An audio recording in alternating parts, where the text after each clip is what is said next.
Ladies and gentlemen, ATDF everything in that shelf presentation.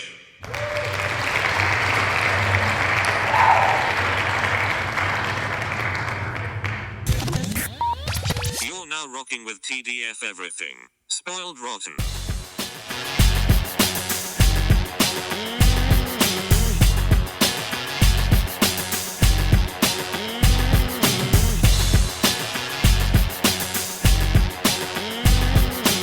Spoiler alert. Welcome back, everybody. Hey. It's me, Daniel, And this is Ben. on Spoiled Rotten. On that shelf. Boom. I'm sure people were wondering. Actually, no, you gave them the answer last episode, but if they didn't hear last episode, they were probably wondering what we thought of the Book of Boba Fett. Well, you're in luck. You are listening to the Book of Boba Fett episode right now. We are going to spoil it and otherwise talk about what we thought about it. Yeah, we're going to take reviews at it, all that kind of stuff. We are going to see. Actually, first of all, I want to justify this decision to not go week to week for our audience because we decided we're like, no, we're going to do the whole thing as a series. And I think that was the right call. Mhm. Because I think we mentioned this at some point that if we did this week to week, it would have been a highly inconsistent kind of content creation experience. I think it would have been bipolar. We would have been consistent. I think the show isn't consistent, so it would have not felt as great for us. But I don't think people listening would have had an issue. I don't like. One, I'm not that big on talking about Star Wars these days. I kind of have scaled back on that too. Yeah, like I still watch the stuff. Well, I mean, to be fair, I watch this.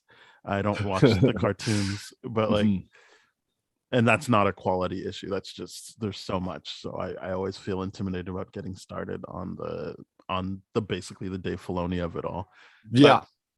But I don't really like getting into talking about Star Wars because I find it tiring. And then this show, I feel like, oh boy, I don't know. I'm more interested in your thoughts on this as someone who's more invested in Star Wars than I. And that's not to be like, ha, look at you. It's more just like I feel like you genuinely love Star Wars, whereas I'm more like, yeah, I like it. It's fine. I'll watch. Yeah, no, I grew up on Star Wars, and that's why I have it tattooed to my arm for that reason. I definitely love this thing. And this was confusing for me. The Book of Boba Fett. I feel like it would be confusing for anybody. It's not a show that trusted its main character. Yes. Yeah. Which I mean, that's one thing if it's like, oh, this is this unknown quantity that we don't know, like no one knows, and we're really taking a swing here, like Din Djarin, who I believe was made up for the show. Like that's not a pre-existing character, right? So like I could see the Mandalorian season being like, let's divert a couple of episodes and focus on people that everyone already knows. But this show was like, I feel like Boba Fett's just one of those things that everyone knows from Star Wars just through osmosis. I'm not even talking about people who watch. Like the image of Boba Fett is something people understand. Like they get it. They're on board. Yeah, I mean, you've seen it on a T-shirt print or somewhere along the lines. The image is the iconography of the image is quite big, right? Which is why, and I think when you look at this and you like the off-screen discussions we've had, texts and all that kind of stuff back and forth, you've always said stuff that resonated with me about Boba Fett. That like objectively in the original trilogy, he only shows up like once or twice. And in those scenes, he doesn't really do much other than look intimidating. And in the final episode where he actually gets a lot to do, it's kind of like Luke is at that point so overpowered compared to a bounty hunter that this guy has in Return of the Jedi. In Return of the Jedi, I thought you were talking about the last episode of Boba Fett. I was like, no. Look at that shit. So to the point where Luke is overpowered, he's on the verge of being a Jedi Knight and all that kind of stuff. And Boba Fett obviously not having to fight Jedi Knights for a while. He's only had to fight around Jedi Knight, in the sense where it's like, oh, I fought this guy that also fought a Jedi Knight, or this person has a lightsaber but is not a part of the Jedi, and all that kind of stuff. So there's some power mismatch there. And then we go into the Sarlacc pit, and of course the expanded universe has its own story about how that goes. Like, oh, he was actually in there for thousands of years and busted out. I appreciated how the show really gave us the visuals and the know-how into how he broke out, and how it was heavily dependent on his armor and all that kind of stuff, right? And that the fact that he was messed up for a while and needed the bacta tank for a long time. Like, I liked all those elements, but then it was so weird because I'm like, basically all that we have to go off of right now is Jango Fett, not Boba Fett, but the prequel trilogy of what Tamira Morrison did. It's just like, it's weird that you would default going back to Jango when you fully acknowledge that Boba is completely different and had to grow up alone and all that kind of stuff. So, and he's not genuinely a Mandalorian because of the cloning aspect of everything, but he might as well be accepted because there's so little left. It just ends up being this weird footing where you're like, why was Boba Fett actually that popular? He was basically a teenager at Empire, and that's like the first official time you see him in canon. The second time you see him like in the extended edition of A New Hope, and then in episode 6 you actually see him do stuff, and you're like, okay, it's not that big a deal. Yeah, I mean, I think everything you're describing basically shows why this specific show, Book of Boba Fett, played out the way it did. It's a character that is a nice looking idea that maybe there's not much to it. If you're not talking about, as you said, his father, or if you're not introducing Cad Bane, like someone who trained him, which the show doesn't. I firmly believe they are taking the Dave Filoni cartoon stuff and being like, that happened, and now we're just. So for me, I'm not gonna be like, how come the show didn't explain it? Because you should just, in that sense, it was explained. You just have, if you didn't watch the cartoons, you just don't know it. Like, it's just, that is what it is. So I don't fault the show on that. I've just seen other people be like, they didn't explain it, and I understand why. It's not like a weird criticism. It's just like, I mean, to me, that would be like me being like watching Far From Home and be like, hey, how come they didn't explain what happened to Tony Stark or whatever? I'm like, I mean, yeah, there was a movie about it. That's the exact comparison I was going to make. But like, so for all that stuff, I'm just like, I didn't watch any of that, but I get there's a history between the two of them. And if you're telling me there's a whole season of television or multiple instances of a television show explaining it, then I'll just go watch that. But I think the big issue the show had was there's these 4 episodes that I guess more served to show you how he connected with the Tusken people. And then kind of was just like, now they're dead now, and let's get back to what everyone actually cares about, like Din Djarin and Grogu, which I like those 2 episodes. I was definitely put off guard by being like, why is this happening in the Boba Fett show? And honestly, there is nothing that affects Boba Fett in those 2 episodes. It was, hey, Fennec Shand is gonna go find Din Djarin. She did kind of like just be like, I'll just wait where he usually shows up and then talk to him. But I'm like, why? Like, and again, I'm not complaining. I'm glad I got these 2 episodes of just Din Djarin doing stuff, or like, even the second episode of just Din Djarin where Boba Fett shows up and literally says nothing. I'm just like, I was just like, oh, okay, I guess that's a choice, because then the next episode didn't really, for the titular character pay off in any way. It's not like he cares that Grogu and Din Djarin get back together. In fact, it was another guy, Cobb Vanth, that cared more about like, oh man, like you're missing someone you love. I'm missing something I love. Like this is terrible. Like Boba Fett doesn't care about any of that stuff. It meant nothing to him. He was just like, okay, good, you're here. And even said at one point, you can leave. Actually, like this isn't your fight. I don't necessarily agree with that. I don't agree that he didn't care. I just felt like the way he cared was so stoic and so flat that it didn't come across as genuinely caring, right? That's well, how it if you're felt asking to me, then wrong. No, I don't think that's the case. Okay. You don't think that's exactly how it felt like to me. I'm like, oh, they're trying to do calm, collected, and like dangerous. So what I'm saying is, what does that matter? They're not doing dangerous. But what I'm saying is, fine, I'll go with you. He cares, but what does that matter to the story? It doesn't. It still doesn't. I mean, so then it's a moot point to me because it's like it doesn't really. He cares. He doesn't care. What does it matter to the story? It doesn't matter. It very much doesn't. It was a weird choice to be like, we only have 7 episodes, and 2 of them do not factor into the development of Boba Fett. 2 are literally half the season of a show that everyone loves. It's so weird.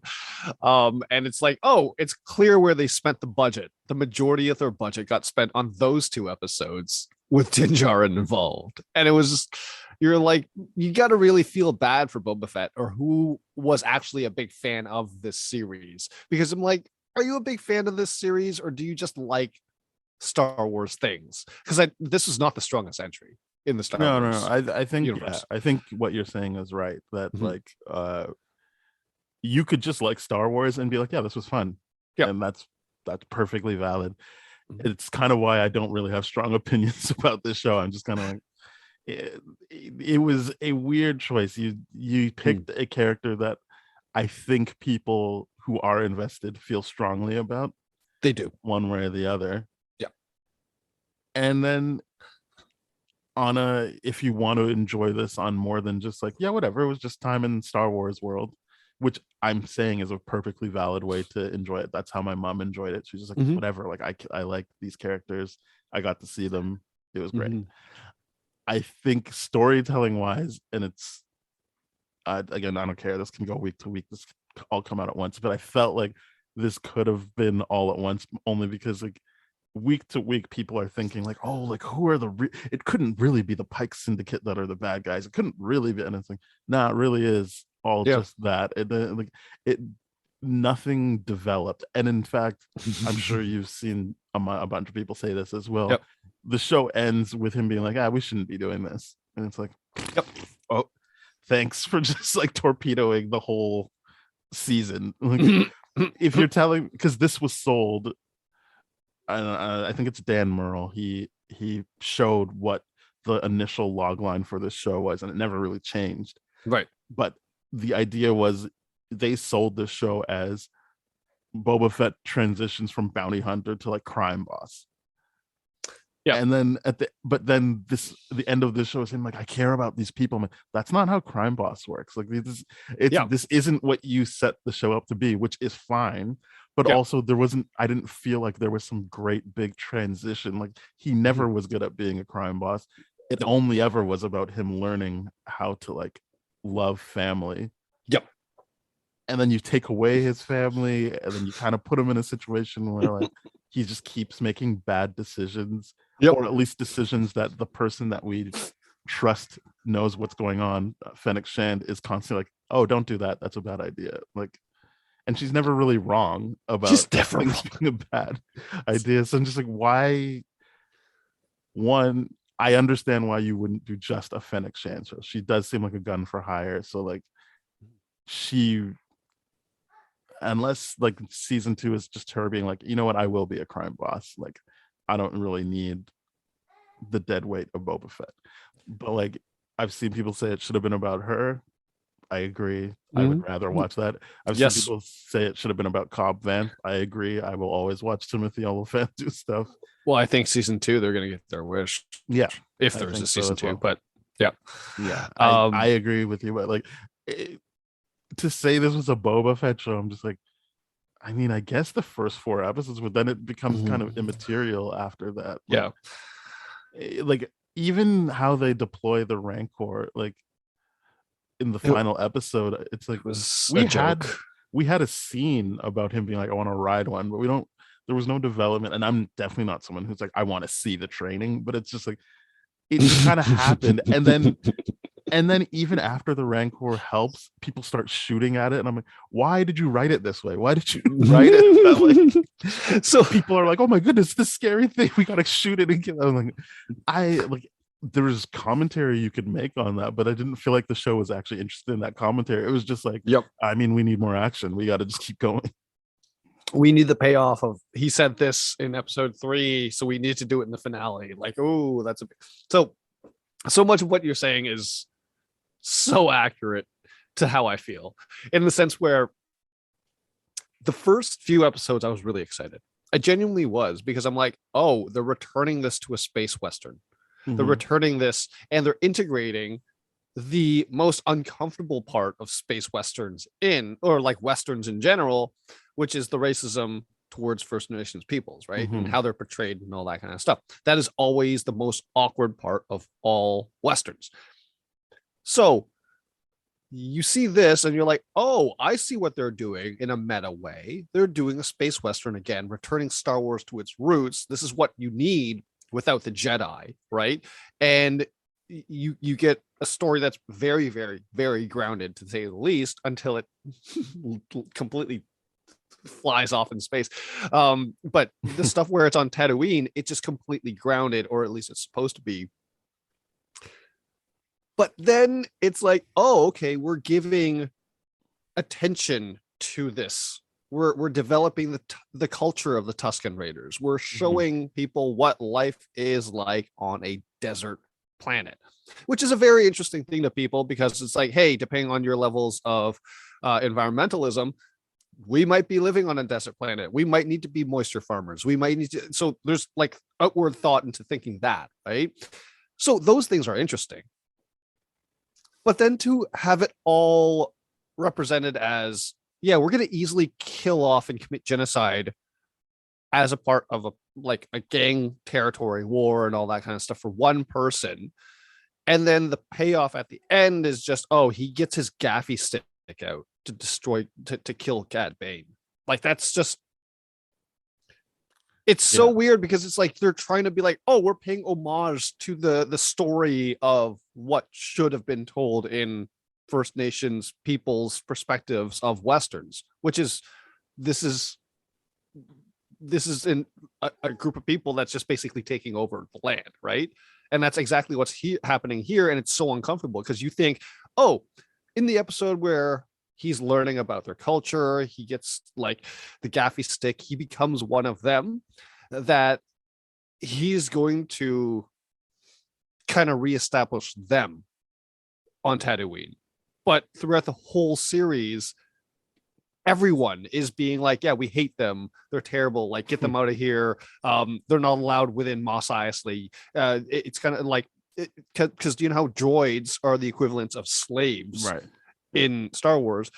Then it was like, okay, the bars wouldn't allow droids in unless they were servers, and they also wouldn't allow in Tusken Raiders. These are all very real, like, political things that George Lucas integrated into the kind of geopolitical landscape of Tatooine, but it doesn't ever get explored in a way where it's like, oh, that's not even remotely different than how it plays out in history all the time. So it's really, really shitty to see that, because you're like, this just feels like a really uncomfortable version of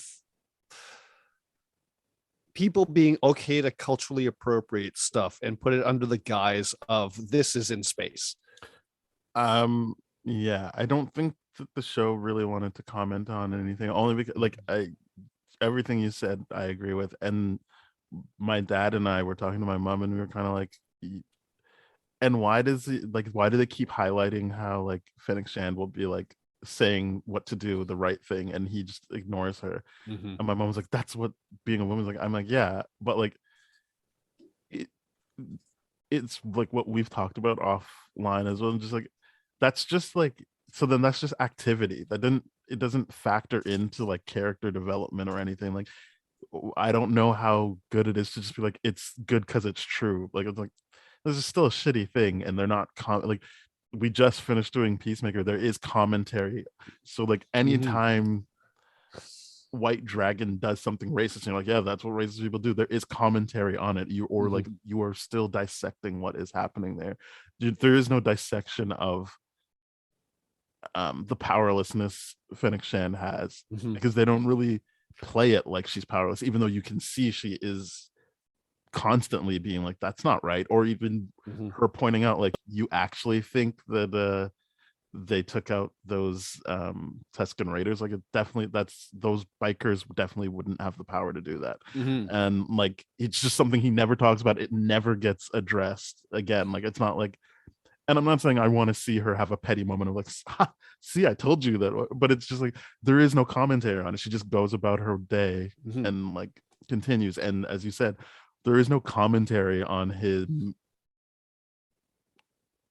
some might argue, being a culture vulture by being like, and now I use my gaffy stick. And yes, we see him more in the initial death of it, but there is no like, it doesn't drive him at the end when Cad Bane is like, you know that it's the Pikes that killed the thing, because he's too busy being like, well, I still got to defend this area, so I don't really, this is nothing to me right now. There's nothing that, activity versus like actual character development. So like, okay, so we watched him fall in love with Tuscan culture, and then they die off, and that's kind of like, and that was that. Thank you for letting us eat up 4 episodes. It didn't really like push anything further for him as a character. And also, if I'm being honest, I don't like, what am I supposed to think of that? Like I've seen people be like, look, every time he reaches for his like gadgets, it doesn't work. It's only when he uses his gaffy stick that like, so when he's fighting Black Chrysanthemum or when he's fighting Cad Bane, he's more successful when he uses what he's learned from the I'm like, then I like, why do that with Boba Fett? Why not do that with a character we don't like associate with being in the Mandalorian armor and using like the cool gadget? Like, what am I supposed to if you're asking, like, I guess I won't ask a rhetorical question. I think that's stupid. I don't I'm sure it works for people, but I'm like, why not just play off of, I guess they're already doing it with Din Djarin, like, but it's kind of just like, why did the show happen for me?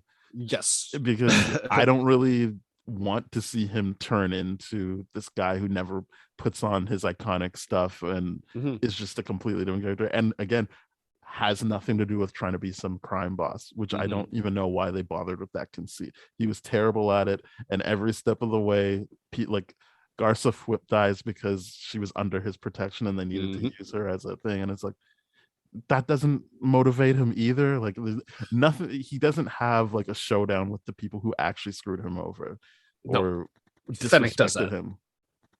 Fennec does that. Fennec does it, and I was like, are they saying that like this is her being like, I'll take care of it, or I'm not listening to him anymore? It's just kind of like a thing that happens. You're right, because guess what? Like back to Fennec, when you were talking about that, I was like, oh, okay, they're showing Boba Fett's incompetence as this leader, and the natural conclusion of this is Fennec's gonna get tired of that shit, and going to kill him or double cross him. And then to me, I'm like, now we have a show, because that would have been exactly on the point of what everyone else is thinking. I'm like, you're not doing a good job of taking over what Jabba left, that hole. Like, you're not doing that. But guess who is doing a good job, but you're just not listening to her? Fennec. So she could literally do that job and not have to deal with you anymore, and is just looking for an opportunity for you to get killed. Or like, I wanted to see her, for example, hold back on shooting Cad Bane until after Cad Bane shot Boba, like that kind of level of, oh, you've been betrayed, but it looks like you haven't been. So because it's Fennec being like, no, you've had enough time and I've been a good advisor. Because the thing that frustrates me about Fennec is like, she never actually stops being good at her job. advising, like ever. It's like you never, for someone to constantly not be heard and constantly bring their A game to the table, it's just the most infuriating thing to see. You're like, why aren't you listening to her, dude? Like, this is weird. And as I said, like, I get that people can be like, yeah, like that's what it's like for me, but it's like, but they're not exploring and like, they're not commenting on it. It's just happening. Yeah. And there's no, as you said, I think most people who are watching this week to week were like, when is she gonna turn on him?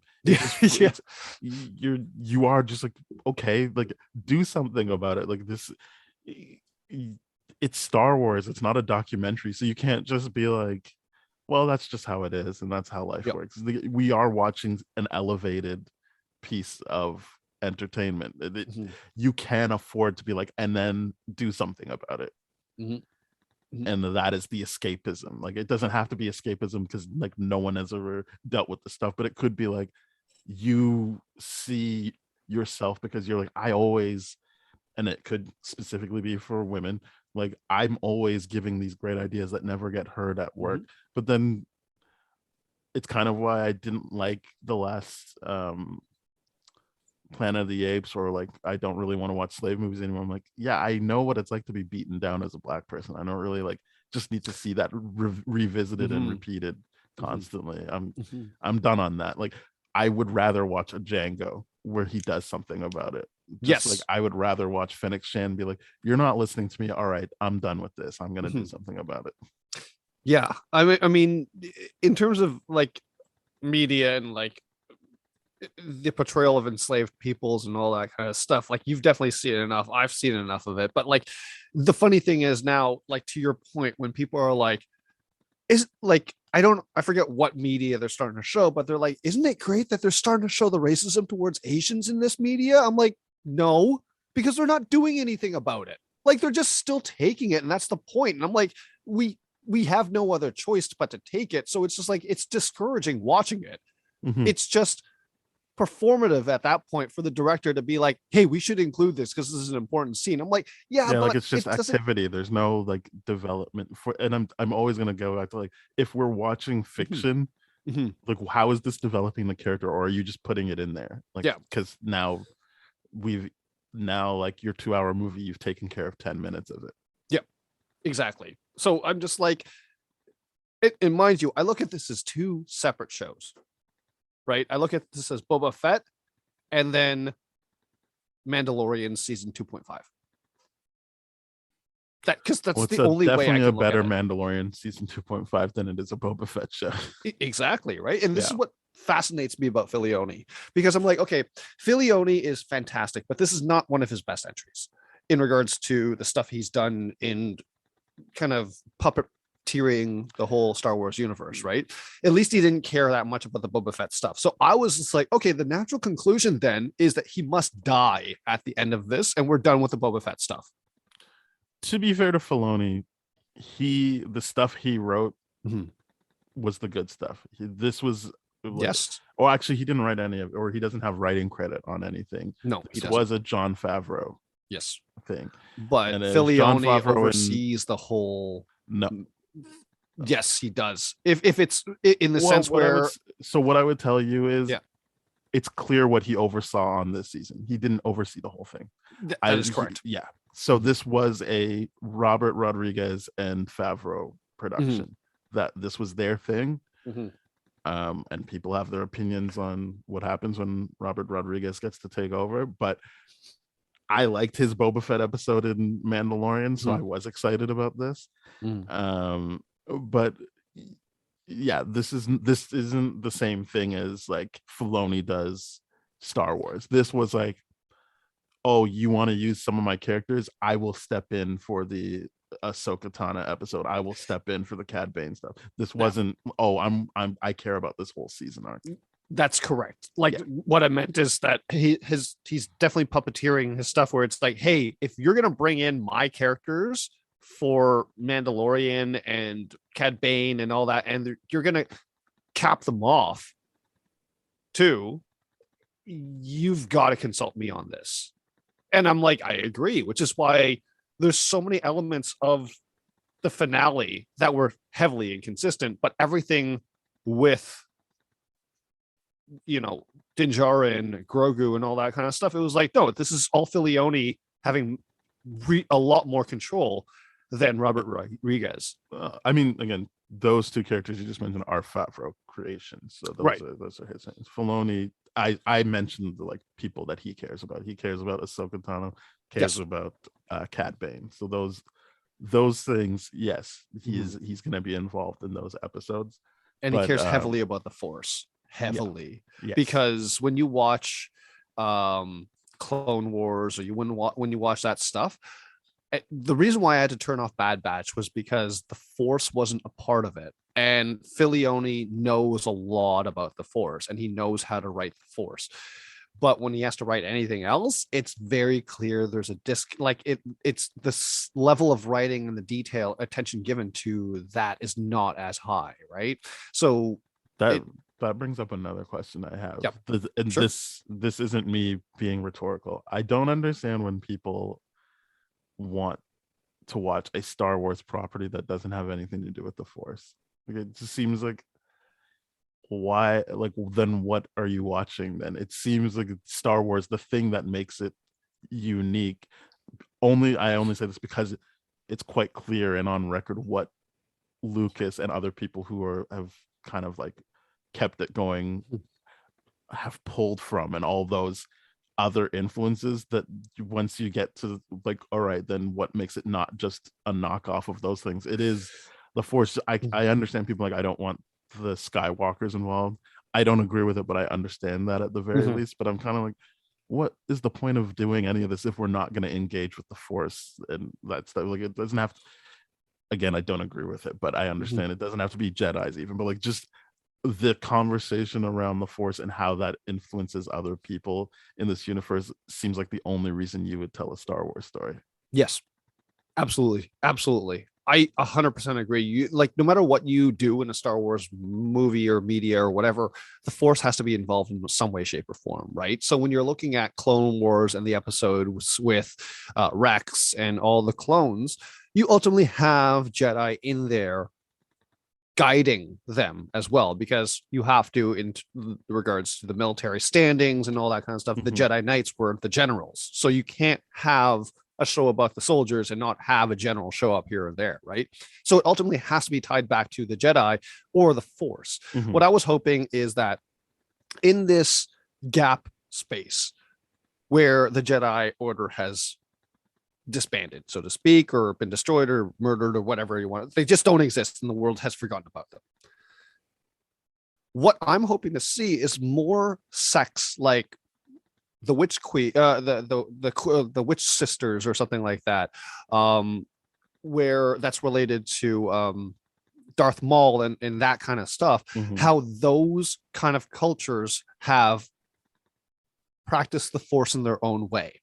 And that's what I was hoping that the Tusken Raiders would show us, is that there's like some connection to the Force and they're worshiping it, right? But that the Jedi are the ones that have made the dogmatic religion out of it. Like, that's really what I wanted to see.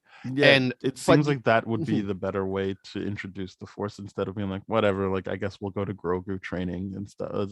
Yeah, I mean, again, I would not change a thing. That's the stuff that kind of pulled this over the line for me. So I'm glad I saw it. I know some people are like, I wish it was later in season 3 of Mandalorian. I'm like, nah, I'm fine with it happening here. It's like, it was a foregone conclusion, despite what some people might want to say. So I don't really need them to like do what Book of Boba Fett did, which was waste a bunch of episodes until we get to them doing the reunion. Like, I just want to see it, and I feel like they earned it in even just in those 2 episodes. It worked for me, but it's not related to what this show was supposed to be. So it felt like what could be done to help the main character, or the titular character, I should say, because he didn't really feel like a main character, but like the titular character, what can be done? And it is exactly what you're talking about, like that time with the Tusken Raiders, like maybe do something there that pushes him through everything that people say works about those 4 episodes is us doing the heavy lifting for the show. of being like, oh well, like when he's fighting Black Chrysanthemum, it's because he's remembering what he did with I'm like, yes, sure, but like this is like, it didn't feel, it was more just like he's scrambling because he's gonna die. And I understand that. I'm not saying, oh, you're thinking too hard about it if you think that they're trying to show that he needs to rely on Tusk and stuff. It's more just like, it's not the best use of that, because it really was, he was stripped naked already and like he's scrambling to get stuff done. It wasn't all things being equal. And yes, at the end, Cad Bane is making it seem like, well, I'm gonna beat you every time if we're gonna do the gunslinging, and so then he has to switch to gaffy stick. But I'm like, I still feel like that's the audience doing the heavy lifting and not the show doing enough to pay what I feel like is a squandered thing off, which is killing off the Tusken Raiders. Absolutely. That he stayed with. I know they didn't kill off every single Tusken Raider. I mean, the tribe that he was with got killed off. I heavily agree with that, because when people are making that conclusion of like, oh, see, he needs to embrace this, he needs to do this, and I'm like, why hasn't the rest of Tatooine embraced that, if not for racism then against the Tusken Raiders? That makes sense, because they don't like those people, so they're not going to embrace their ways. But like, it did, like, right, it didn't play out in a did nothing grand wrong scale. And that's like, it didn't at all. That's the most frustrating thing, is to look at this and being like, are they paying homage to that side of the story, or is this now just cultural appropriation? Because it feels like they were just used, the Tusken Raiders, right? Like that they didn't get to be a part of it. No, they didn't. They were just like, so we needed this visual episode with this worm and these cultural practices, and that's it. We needed this to get him from here to here, and that was bullshit to me. And I think so. They don't show up, but when I said that didn't pay off on a grand scale, is like, maybe have everyone use their tactic, like everyone on Boba Fett's side use their tactics to save the city then. And then you get a sense of like, well, their traditions are going to live on then. But it isn't. It was like a very personal, like, again, like, my back's against the wall, I'll use my gaffy stick. It's not like he had other options to defeat Cad Bane. Yep. And I'm not saying that to say so everyone's wrong that thinks what they think. It's obvious that's what's happening. It's just the show wasn't doing the work to be like, he learned it and knows how to impart this to other people. It was just always, shit, I'm about to die, I guess I'll do this thing. And so, and the biggest thing about that too is just like, it's so frustrating to me that it could so easily have been that the Tusken Raiders, the gaffy stick, that ceremony and all that kind of stuff, it was based, like, it seems to me that, sorry, the Jedi culturally appropriated that from the Tusken Raiders, if we're really being honest, because like that's basically how Jedis go and get their kyber crystals. You know, their lightsabers. They build their lightsabers. It becomes that kind of like, oh, you have to do this on your own. My teacher is not going with me. I have to do this alone, kind of deal. So very, very similar. And you get a gaffy stick and you got to craft it. You got to build it. You got to do all this kind of stuff. It's the exact same thing. So I don't understand why at this point, the gaffy stick or the tree, the gaffy tree that they have, that they make the stick from, is not tied to the Force somehow, because we know objects could be tied to the Force. Like, please explain to me how a freaking tree is still able to make wood in a desert. Like, you can't do that. And so what ends up happening is, in the parts where he actually survives by using the gaffy stick and what the Tuskens taught him, why can't it be a stand-in for a Force kind of situation, especially with the final showdown with Cad Bane? He closes his eyes and then gets the gaffy stick. So to me, I'm like, okay, if you're not a Force user and you close your eyes you're about to get executed, that just means to me, okay, well, I'm accepting this death, right? But if you're a Force user and close your eyes, you might be slowing down everything. You might be you're getting connected. Yeah, exactly. You like, that would explain to me, like, okay, he's now Force sensitive, just like we know John Boyega's character is. Finn, he's Force sensitive. To what degree are Force sensitivities being paid off? Like what? And this is one of those things that Star Wars takes a look at.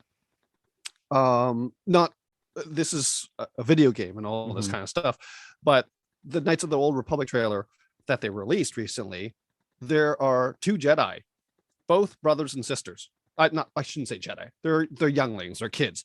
This is back when the Old Republic existed. It's basically communist China's a way of being like, oh, we got to test every kid to see if their genetic potential is for athletics, for this, and we're going to specialize, put them in that program, right? That's what the Jedi do. We're going to review kids that are in these systems that are developed enough that, because we're told that Tatooine, Anakin never got screened because he was on Tatooine, and that was such a poor planet that whatever. So we're shown these things, and then in that clip, it's revealed that, okay, of the 2 of you, the brother is Force sensitive, but the sister's much more. So we're going to take the sister and leave the brother. So to me, I'm like, why isn't that explored? Because I like the idea that everyone could be Force sensitive, but some people have more attachment to the Force than others. So why isn't that being explored in this show? Because the idea of a clone having Force sensitivity to me is freaking cool. Wow, I don't know. You've gone way above my pay grade on this. What I would like to shift gears, because there's new characters to me that showed up. Yes. I don't think there was many new characters for you based on you actually watching this stuff and that came from Filoni beforehand. But like for me, Black Chrysanthemum was new. Cad Bane was new, although I feel like I'd known of him but never really, I wouldn't have been able to pick him out in a if you showed me a bunch of pictures and said who's Cad Bane, I probably wouldn't have been able to. I feel like I knew of him though. But Black Chrysanthemum, I remember that being the first time I was excited in this season was when he came out from behind the litter or whatever, and I was just like, who's that? Like, I was like, cool, like another Wookiee. I didn't realize he's like from the comics and has like a history with, and I think that's one thing the show did well in terms of like, if you know him, it's cool and you know the history, but if you don't, you're just like, oh, cool, like what a cool looking Wookiee. And you get the idea basically throughout the season. But like, what did you think of him and how he was used in the show? Yeah, I thought it's just it was a good visual payoff for the people that knew the backstories, but other than that, you're just like, cool, it's just a bounty hunting Wookiee, and that's it. Like, he really doesn't get to do anything other than like really mess him up like Boba Fett in one episode, and then like, oh, we're hiring you again. And this is, I guess, one of my issues with bounty hunters is like, are we really watching a show where literally everyone can betray each other just for the cost of, money? Like, it's a weird thing, because you're like, what are we doing here? The first thing I saw, like with Chrysanthemum and Boba, I'm like, oh, this beef is so bad that you guys are never going to work together. Nope, that's not true at all. Like, that sucks. You wanted more tension with them. Yeah, because if there's so much backstory between the both of them, you'd be like, oh, okay, this is a Cad Bane Boba style showdown where immediately it's hostile tension and you're like, some shit's going to go down. But here it's just kind of like, do you guys actually know each other? To me, that scene was like, all right. So we're doing the X-Men thing where Wolverine doesn't know Sabretooth at all in the first one. Okay. No, he did know him. I've seen people point out that he mentions like the stuff from the comic books that tied them together. He says you can do whatever. Like, he knows him. He knows him, but that's so fast and done with, and it just completely changes around what the comic book stuff does establish about the relationship. It's weird. What did you think of the like mayor's major domo? The guy, well, he's a Twi'lek, right? The major domo, the mayor himself? No, not the mayor. The guy that's like the guy that basically, is it the last episode where he has to tell the Pike Syndicate. What? That Boba offers nothing. Yeah. Oh, that guy. Yeah, what did you think of that guy? Yeah. Oh, yeah. I thought he was all right. I thought it was good. That's a good. It's annoying, but good. He is a strong character that seems specific to Boba Fett's show. Yes. If we are making the split between Boba Fett show and Mandalorian 2.5, Mm-hmm. he seems like a very strong entry. It's like a character you can love to hate. Like he's gonna find his way back. He's like a cockroach type thing of like, yeah, you think he's down, but he's just gonna keep finding ways to survive. Yeah, I think that's silver-tongued kind of character is. I like it. Yeah, he was good. I agree with you with Black Crescent, but not because I knew anything. I was just kind of like, oh, that guy looks cool, and then I was just like, it doesn't really seem like they used him effectively, but he certainly is there a lot. Like he's just around a lot. But I mean, hopefully season 2 does something with him. Maybe. What do you think of Garza Fwip? I loved her character. They killed her off. What a waste. I was so upset. I get why, but like really, I can't believe they killed her off. She was such a good she character. Was just gonna like be like heavily injured and be like, I'm gonna build back and get these people back. I didn't think they were just gonna be like, what? We already killed the Tusken Raiders. Now we're gonna kill Garza Fwip. Like everyone just getting fridged again. Mm-hmm. For the audience to do the heavy lifting, but in Garza Fwip's case, they don't even like. I don't even think he cared. Like, again, he might care. He might be stoically caring, but it didn't really seem to give him any new dimension to his character to like find out she's dead or like. He didn't even take it like the way he should have taken it of like, wow, they're really disrespecting me. He was just like, yeah, that sucks, man. I guess we got to keep fighting. Like it didn't even work the way it's supposed to work in a gangster movie. No, because you're just like, oh, there's no blowback, there's no retaliation. Y'all are just playing defense right now. That's what's happening. This is bullshit. This is terrible. But I did like her as a character, and I was like, I can't believe you would get rid of.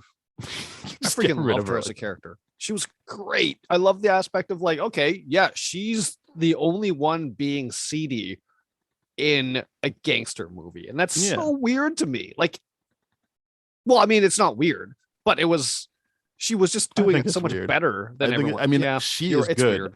She is good. I wouldn't change anything other than her dying about her character. It's just, how is no one else matching her level?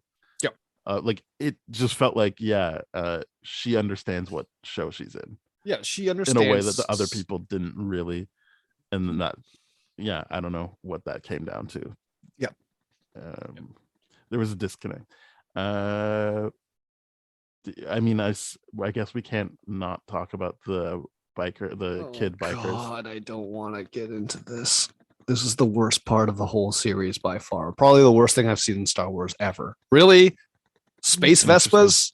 I hated that so much. I think this is exactly why I don't like talking about Star Wars, because I was just like, I don't care. Like it like to say this is the worst thing, and I won't even say about Star Wars ever. Right. But even to say that they're the worst part of the show, I'm like, there is much shittier things about this show than those kids.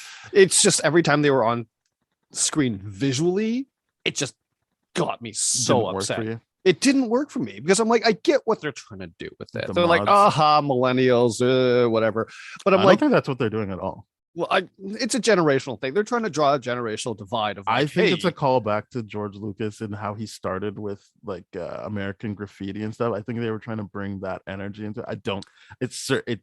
Nothing about it felt like millennials because they're called the mods, which is a 60s thing from those that biker gang. Nothing about it feels like, oh, these are the new kids. It was supposed to be like, this is the dated. It's dated, but it's like, these are the people that would start a revolution. It's not a normal like millennials, they're so entitled. It is like, these are the people that are going to start a revolution. Yeah, it's just I didn't have the capacity to be like, oh my goodness, Vespas. I was just like, who cares, man? Like, they're the young kids, they're gonna be a part of it. But to your point, it was just them working with him made sense. Like they're young, they don't know anything, so he can be like, yeah, you work for me now. But then you add on to that, now Black Prince Stanton works for me. Now I got a Rancor. It's just kind of like you just keep giving him things, and none of it really has time to pay off in any meaningful way.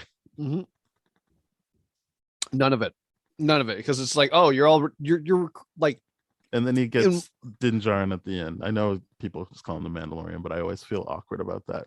Yeah, I feel awkward about calling him that. Yeah, this is a situation where like the cyborgs or the mods or whatever it is, it was so annoying to me because they break their own philosophy, and that is genuinely what bothers me about that. I actually saw people point out that they kind of like Fennec Shand had a better strategy. Wait, no, did they? No, they didn't. They are actually the ones that ruined everything by saying, we got to stay here. Yeah, we have to stay here and fight. And it was like, no, you got to leave and and protect the actual perimeter. You can't draw the fight into you. Yep.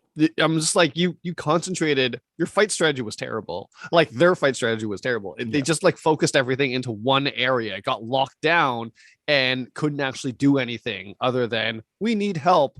Everyone else needs to give up their position, be vulnerable to help us out. It's stupid. And then to me, I'm like, okay, you make so much of a fuss about creating dialogue that addresses the fact that you're like, why don't we mod? It's technologically more advanced, yada, yada, all this kind of stuff. But you're bringing a freaking pistol into a goddamn war. It's just like, what is happening? Why didn't you get a better gun?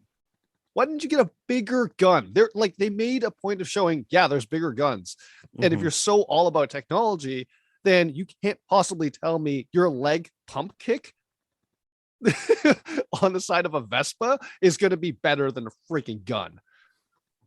Doesn't make sense. To your point, I think that makes sense because they're more about augmenting themselves and not the external stuff. I'm not saying that that's good strategy for being in a war, but I don't think they ever really thought they were going to be in a war. I think they always thought they were going to just be street toughs that kind of did like petty crime. Yeah, but then when he's like prepare for war, like why would you still just bring a pistol? If if I'm going with their logic, why would that then mean like, well, now we have time to make bigger guns? I don't think that's what would happen. They're not making guns. They're a criminal syndicate. There's extra guns around. What I'm saying is their whole thing is what they do to themselves, not what they're using. Yeah, but if their philosophy is to improve themselves, then why would you have a shitty gun? Again, I guess we just see it differently. I don't see how them having an external thing that isn't a part of them would be something they think about. Like, yeah, they just have pistols, but what they actually care about improving is their physical body, not things they use that aren't attached to them.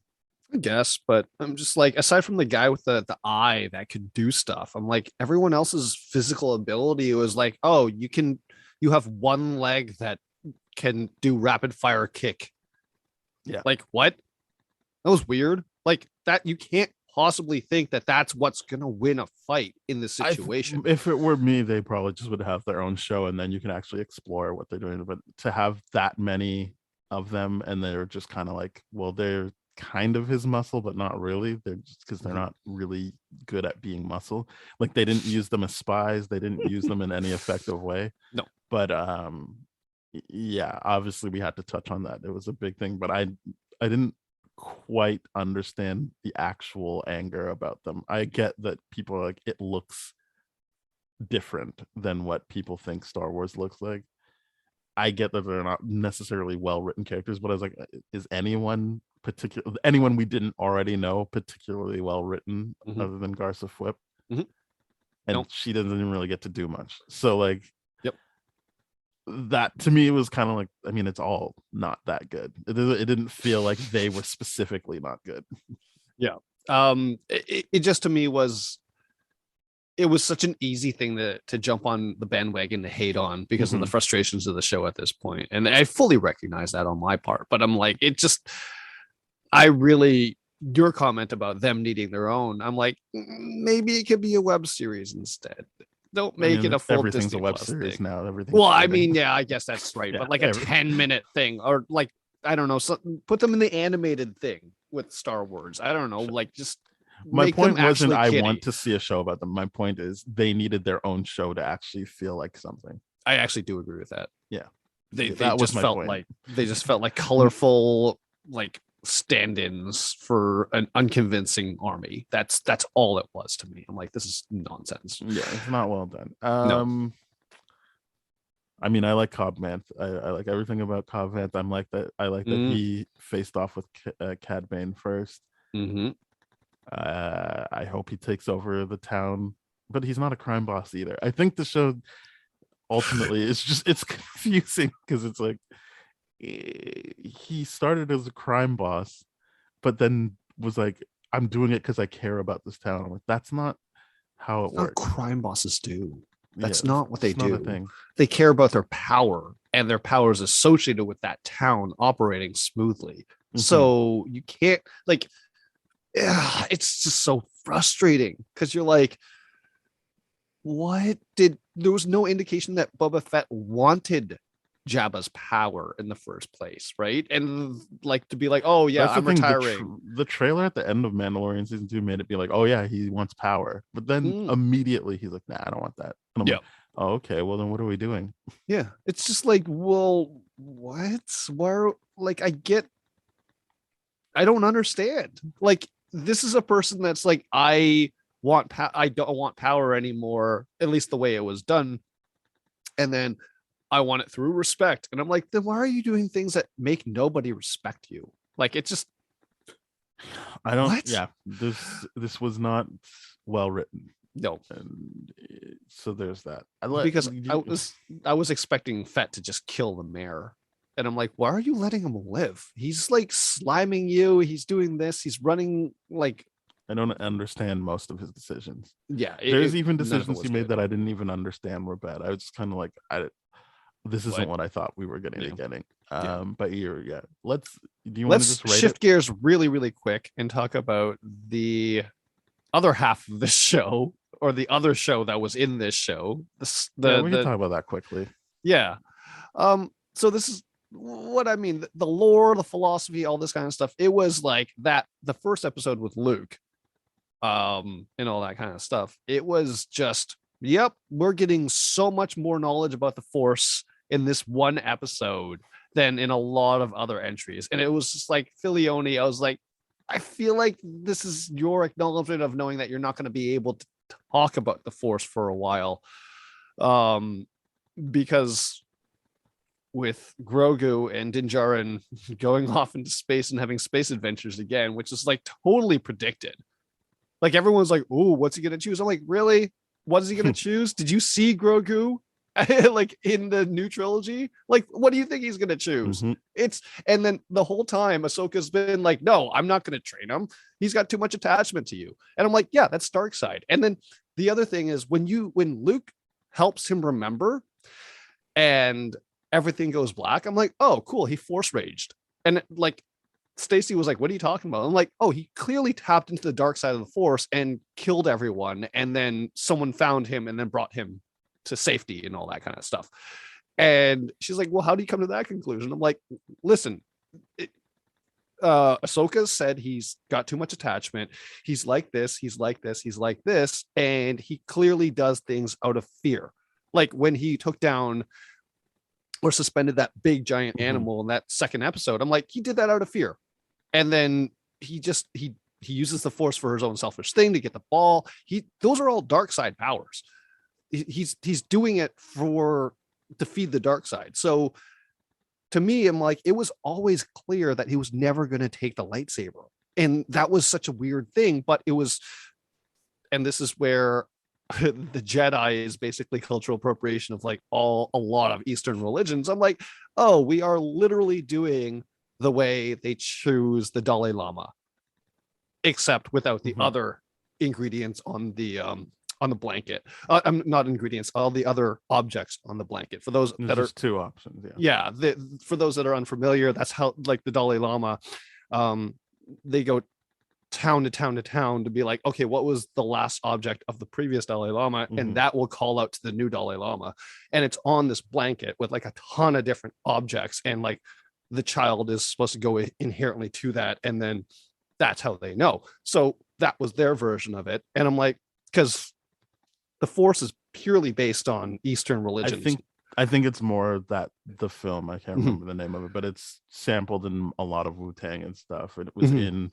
it's in Kill Bill as well. I understand what you're saying. Obviously, Mhm. that is the source of that thing, but the way it's set up and everything is Mhm. clearly more of a cinematic reference. Yes, it's a cinematic reference. Yeah.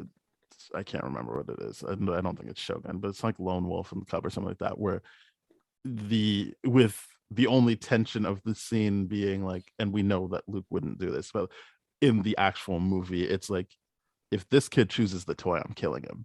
Like Mhm. he has a choice, but I'm killing him if he makes the wrong choice. Mhm. But that would be the only real tension as you're talking about everyone.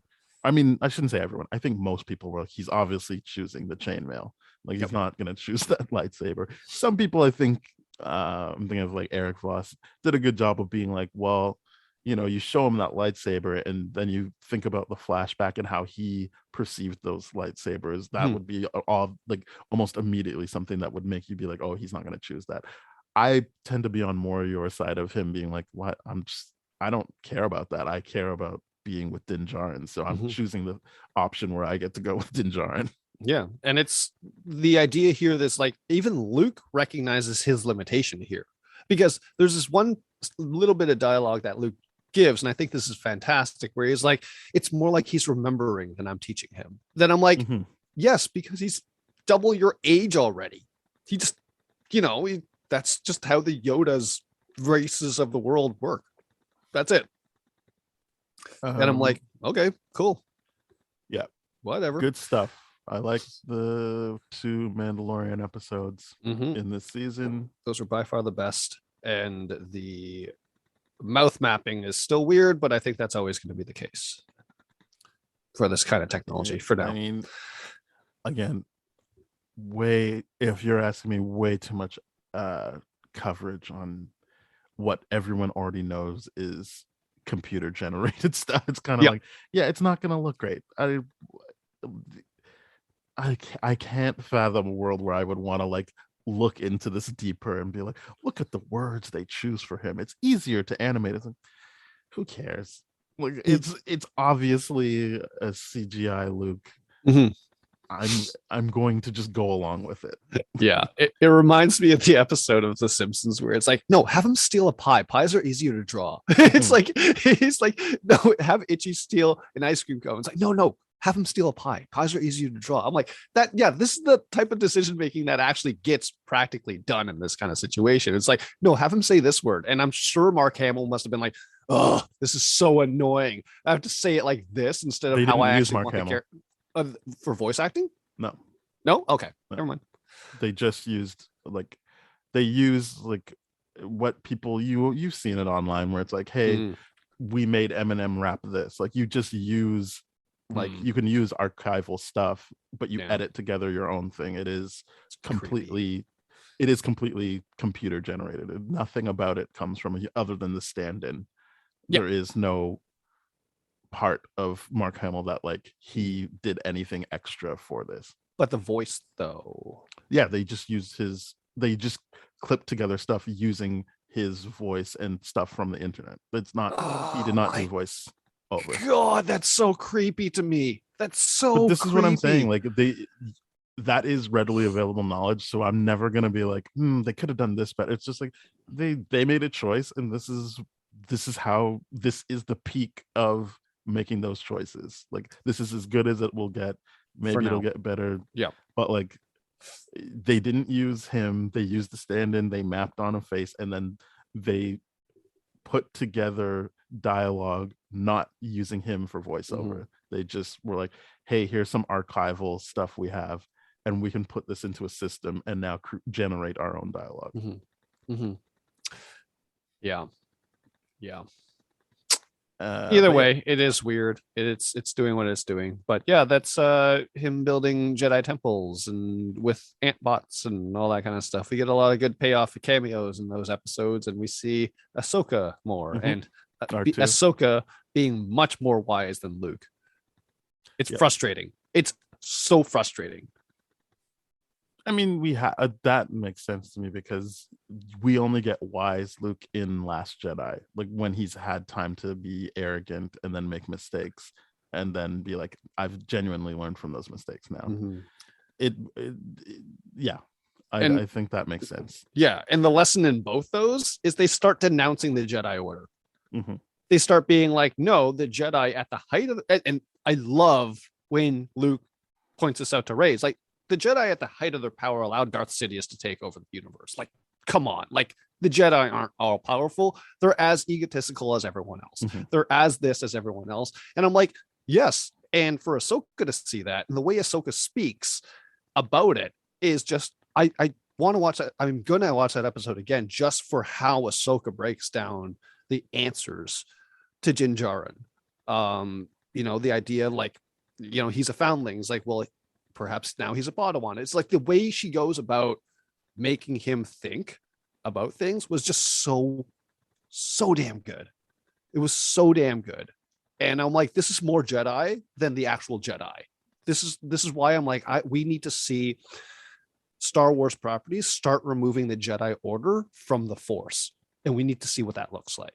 And I genuinely hope that that's what we're doing at some point. But it seems like everything that's being developed is still within that time span of, okay, don't go beyond the 9-episode timeline. Except for small flashbacks and all this kind of stuff, do not go beyond that. We have episode 1 to episode 9, and you can play around with everything in between. But I need to see this go beyond the Jedi at this point. Okay. I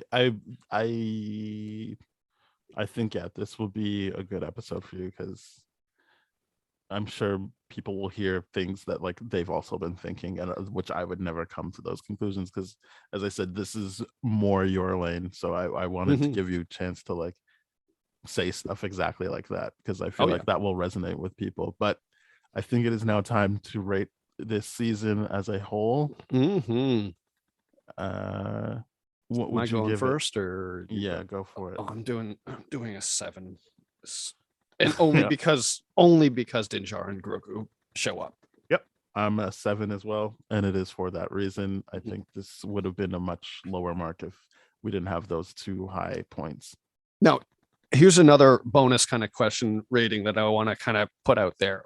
How would you? Let's say that this is 2 separate shows because the showrunners went back on their word. They're like, no, this is its own separate thing. It's not involved with Mandalorian whatsoever. Poof, lies. Along with the whole, this is him gaining power thing. Lies.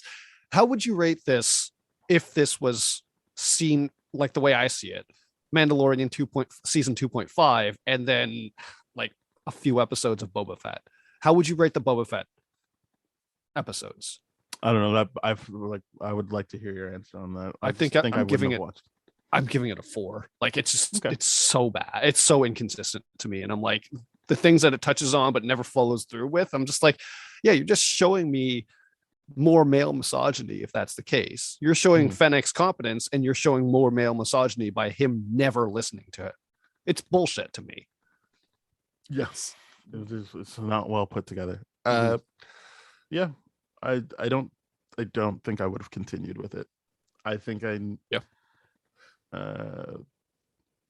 if someone were to guarantee like it's just gonna be this for the whole season, I probably just would have not watched. If I'm being honest. Yeah, I would have been like, I don't think we're reviewing this. Yeah, it's just not strong enough to warrant that attention.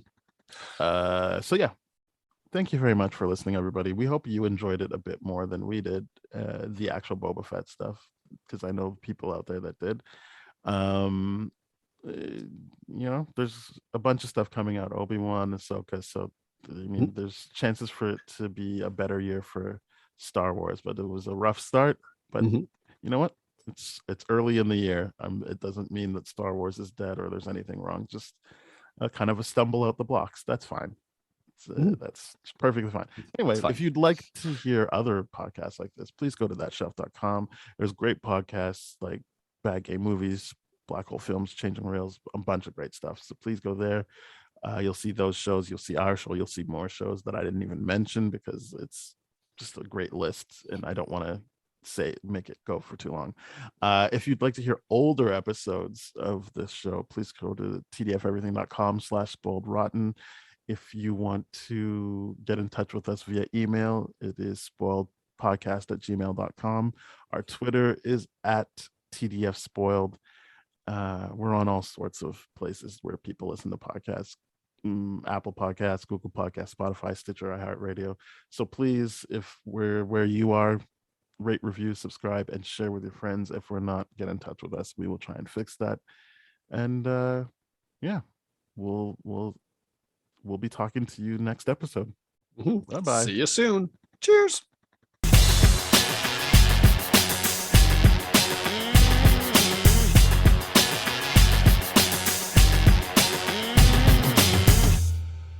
This has been a TDF Everything production, brah.